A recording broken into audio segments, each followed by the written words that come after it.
والله أنا فرح سنة والله إني شو خلصته أنا فرح سنة dad badan waxa arkay dhaay duud rageed ku jirta ama duud rageed ha ku jirto ama futar rageed ha ku jirto waxa lacagta laga rabo waa ciyaal xamarne lacagta futar rageed kuma jirto jeebkooda ku jiraan soo xagartay sama ilma adeeryaal ciyaal xamar waxa idiga codsalaa gabadhaas showgeeda yaa la tegin cuqdad nafsiga lagu rido abti anigu ciyaal xamar horta dagaalba kulama jirinba laakiin waxaa ka mid ahayd dhallinyaradii showga qabanqaabinayay gabadha u tagay calankii Soomaaliland dusha ka saaray abti waxaan jeclaan lahaa horta marka ugu horeysay in hadalkii hore iyo waxyaalihii aan ka hadla aad soo dhageysato aniga qorsheygu wuxuu ahaa habboon sidii Hargeysa ugu soo dhaweysay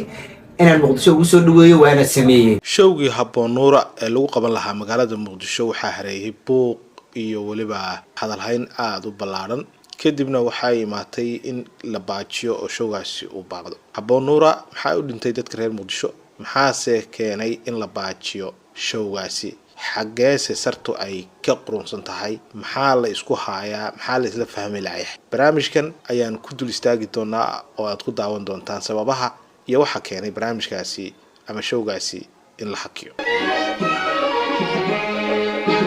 murtiyay maguuraan taariikh la soo maray sheeka macnayse xamar waa madafaan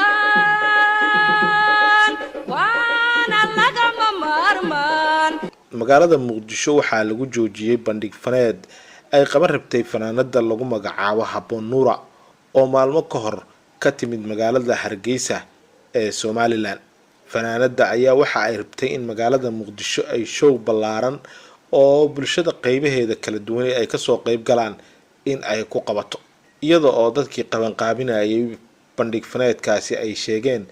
in dadku ay ku galayaan lacag u dhaxaysa 20 ilaa 25 dollar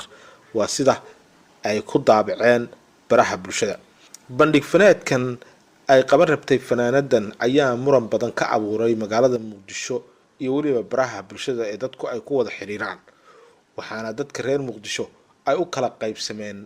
laba dhinac qaybta koowaad qayb diidan in bandhiga Habboon Nuura lagu qabto magaalada Muqdisho maadaama ay horay qayb uga ahayd hees loogu gafayo dadka reer Muqdisho ee ku nool magaalada caasimadda ah ee Soomaaliya ee Muqdisho qaybta labaadna waxa ay taagnaayeen qayb taageersan in ay gabadha bandhiga qabsato Muqdishona lagu qabto iyagoo aaminsan inaan gabadhan aan la ceelin cara la dareensiin maadaama qof kasta uu bini'aadan yahay uu gafgeli karo gafna uu ka dhacay inaan la ceelin carana aan la tusin la soo dhaweeyo